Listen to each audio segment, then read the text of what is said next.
heard a story one time about a man who was a Protestant minister. He had a near-death experience. He died. And all of his friends were around him praying for him that God would somehow save him and bring him back to life. God heard their prayers, and the man revived after about, I don't know, maybe 10 or 20 minutes of being clinically dead.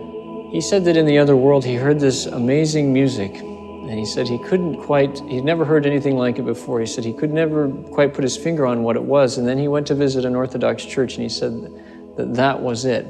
And he actually joined the Orthodox Church because of what he heard.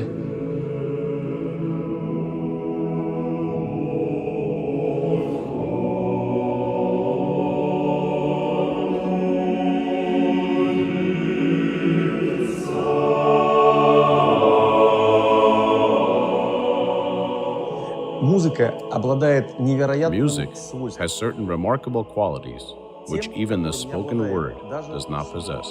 Music does something that words can't.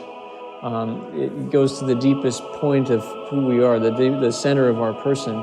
It's a quintessential part of what it means to worship God, to be able to sing to God, to be able to pour out our heart to Him in thanksgiving, praise. Orthodox worship cannot take place without singing. Another way of putting it is that Orthodox worship is singing. Through music, through beauty, many people come to the church, come to the faith. This is what happened more than 1,000 years ago with the envoys of Prince Vladimir of Kiev. They attended the services in the St. Sophia Cathedral in Constantinople, and they were overwhelmed by the beauty and grandeur of the divine services. And so imagine these Viking warriors walking in to a place that was absolutely heavenly, filled with incense, icons, and beautiful chanting. But certainly there would have been many bishops, many priests and deacons, a great movement. They heard the singing, the chanting of sizable choirs. Returning to Kiev, they told Prince Vladimir that they didn't know whether they were in heaven or on earth. This played an important role in bringing our ancestors in Rus into the Orthodox Christian faith. And church music today also plays an important missionary role in converting many people to Orthodoxy. When they attend our divine services, they listen to the beautiful church singing, especially of the Russian Orthodox Church, and many are moved and they begin to learn more about Orthodoxy, its doctrines, and its spiritual life. Properly fulfilled and spiritually inspiring liturgical music is key to the sustainability and growth of the Church, and is paramount to evangelizing the Orthodox faith in North America. It must, however, be prayerfully fulfilled by believers to be the most effective and pleasing to God.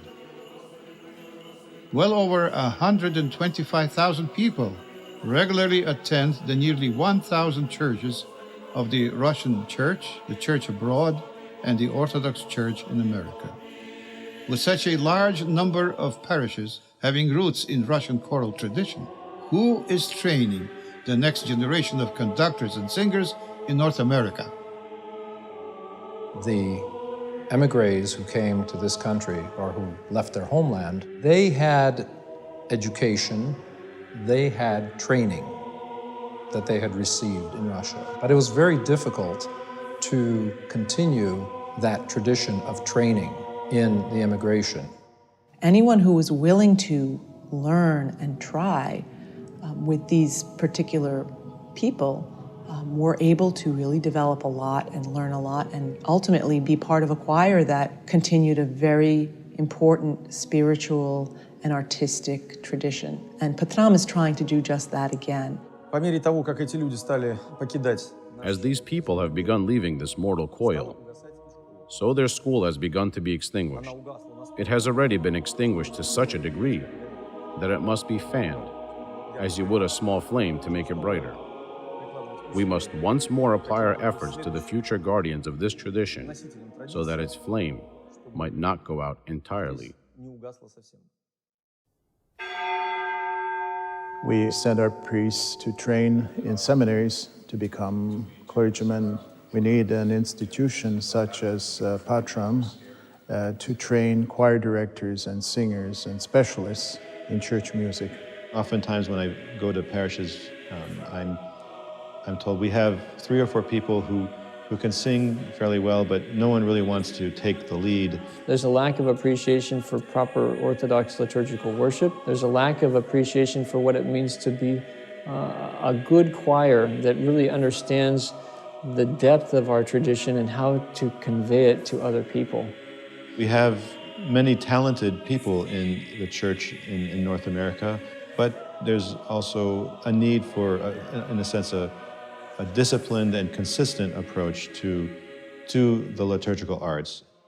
Many fruitful Orthodox music programs have been conducted over the past several decades, including St. Vladimir's Summer Institute of Music and Pastoral Practice, Psalm, the Pan-Orthodox Society for the Advancement of Liturgical Music, the Sacred Music Institute of Antiochian Village, and ROCOR has also been quite active, holding several church music workshops annually. We cannot minimize what we've already got. We have 26 years of conferences. We have the music school, which has been going on for a quarter of a century in Jordanville. But it requires a dedication of 2 weeks of your summer every year for 3 years in a row. Not everybody can do that. So PaTRAM is kind of the next phase. And what's important about PaTRAM is that it is incorporating all that's come before it, including all the leaders from all the jurisdictions in the musical world. What we have with PaTRAM is an opportunity that we didn't have before, to take people's desires, to take people's impulses, and to layer on top of them a structure and an organization that allows those things to come to life. Bringing all of these leaders together to help craft a program that is accessible, that uses modern technology. We have the power of the internet. By the prayers of our Holy Fathers, O Lord Jesus Christ, our God, have mercy on us. The first thing we're going to do is wave our hands about in different directions. Don't hesitate to make any movements necessary.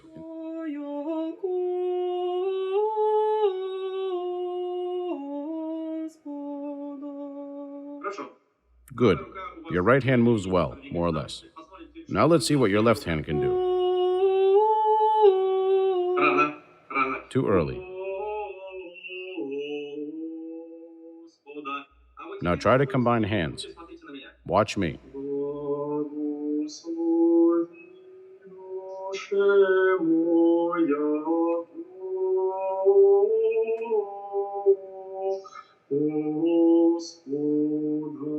Try it.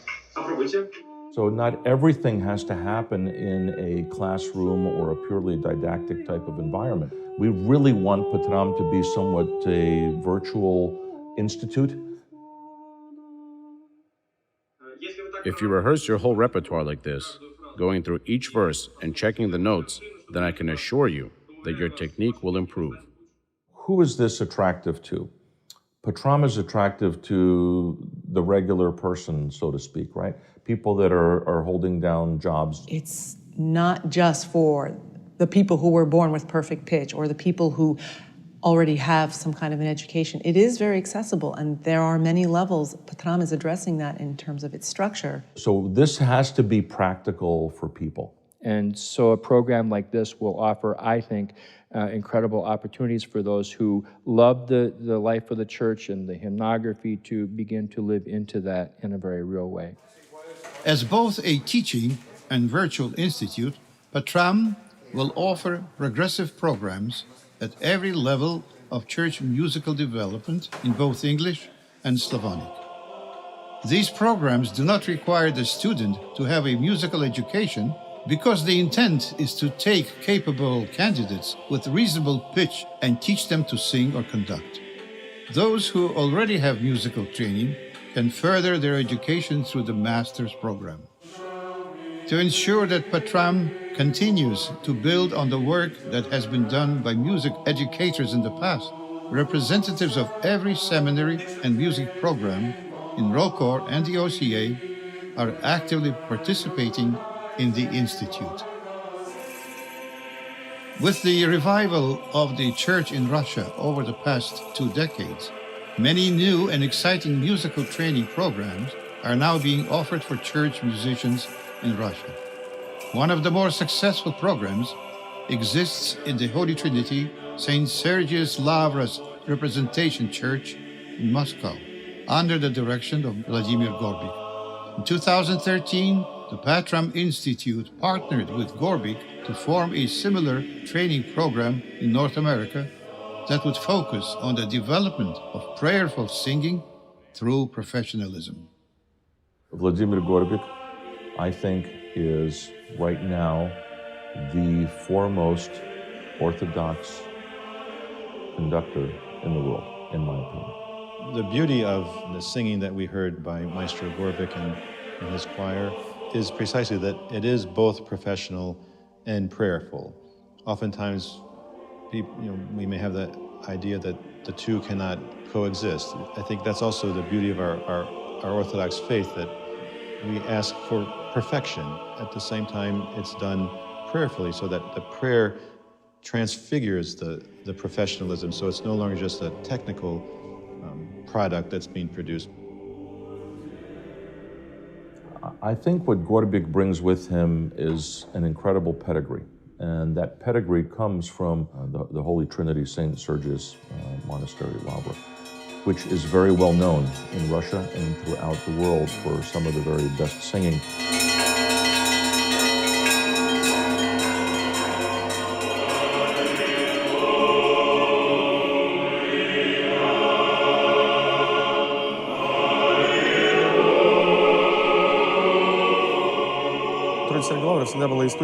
Holy Trinity St. Sergius Lavra was always a source of theological thought. It is very active, very Orthodox, and is, as I see it, the heart of Russia. Of course, the fact that this marvelous singing originated mainly from here, the singing that we know took shape under the direction of Father Matvey Marmil. In this regard, only one phrase comes to mind: the triumph of Orthodoxy.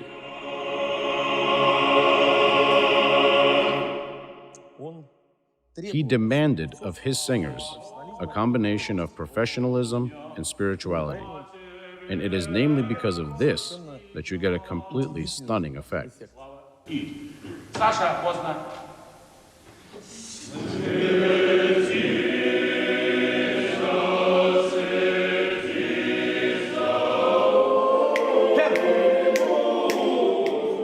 I really see him as being the heir to Father Matvey.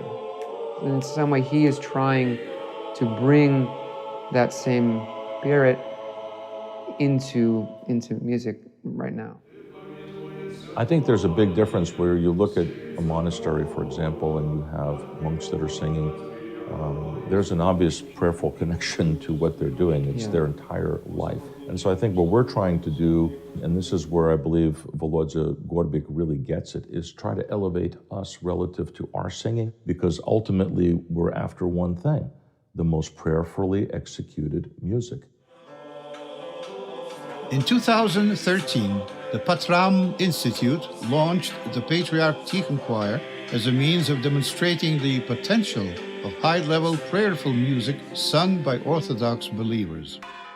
In September of the same year, the first weekend of master classes with Vladimir Gorbik was held in St. Tikhon Seminary of America's oldest Orthodox monastery.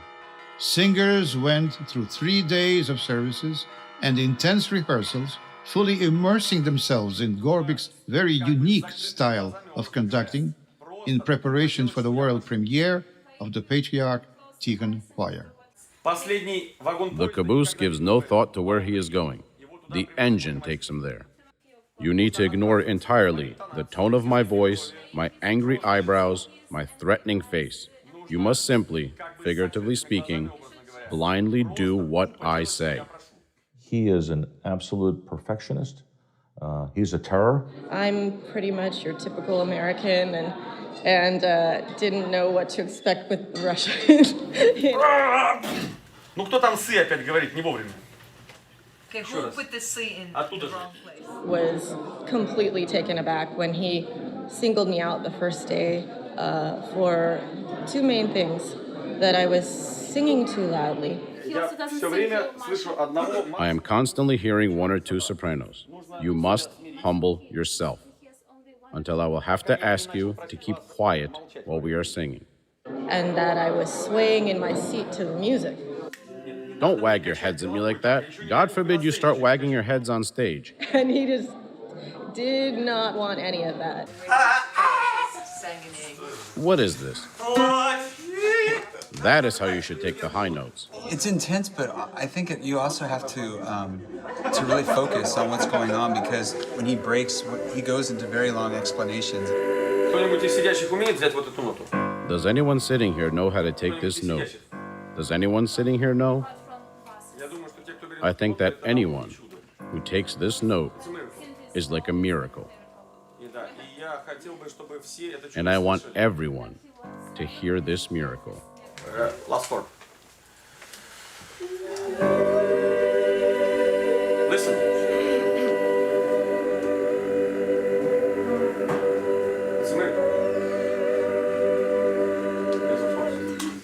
Sopranos, I love you, all of you.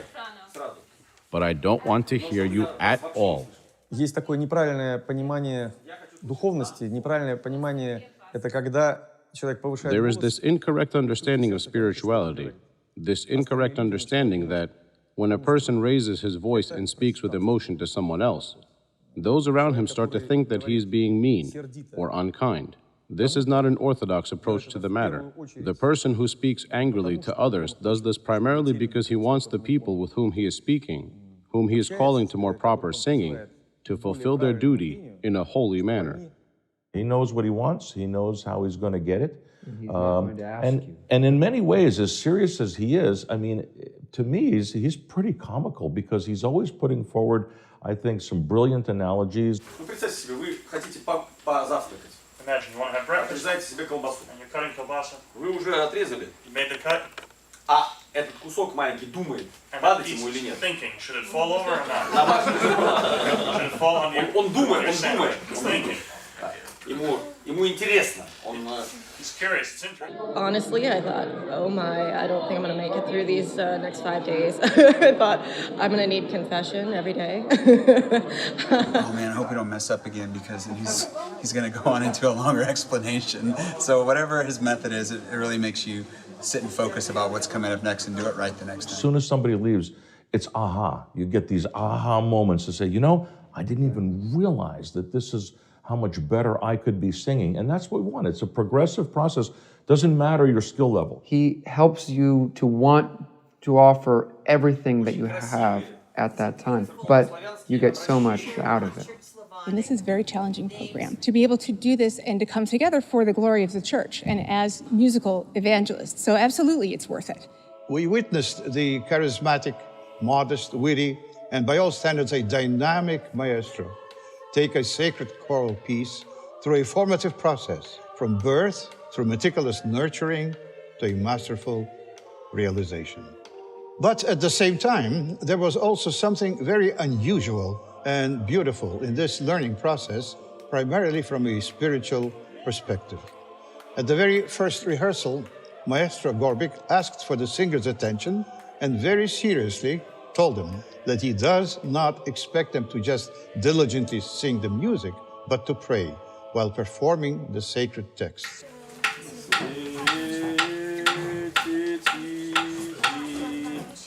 Without fermatus. Without. Listen.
After weeks of personal preparation, online classes, and 3 grueling days of master classes, the choir was ready for its world premiere.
Three concerts were performed in New York City, Pittsburgh, and Washington, D.C., thus showcasing the accomplishments of the newly organized Patriarch Tikhon Russian-American Music Institute.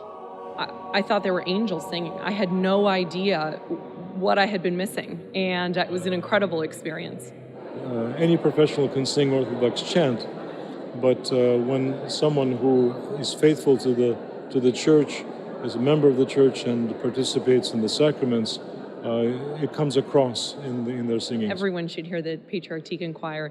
It was incredible, not only musically, but also I just felt like I was in church. They certainly are trying to preserve the tradition and also inspire young people to carry on the tradition. It's very important. What's really wonderful about endeavors like the PaTRAM Institute is that it offers the opportunity for both the preservation of a long tradition of liturgical music, and also the introduction of perhaps new ways of applying that music.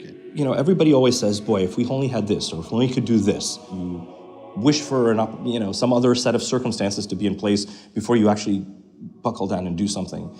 And I think we have this set of circumstances here in place now for us actually to create something pretty significant and pretty effective and very useful. And so I would encourage people to get involved and to say, wow, now, okay, we can really do something good here, so let's do it. The work of PaTRAM is the work of the Holy Spirit. It's bringing together a very powerful witness for Orthodoxy in America. I would like to ask everyone to support the PaTRAM Institute for the good of our church and its future in this country and other countries on this continent. With prayer as a premise, we have assurances that the devoted choir is set on a commitment of developing a mission of inspiration to church liturgical services and to the grateful audiences throughout the religious world.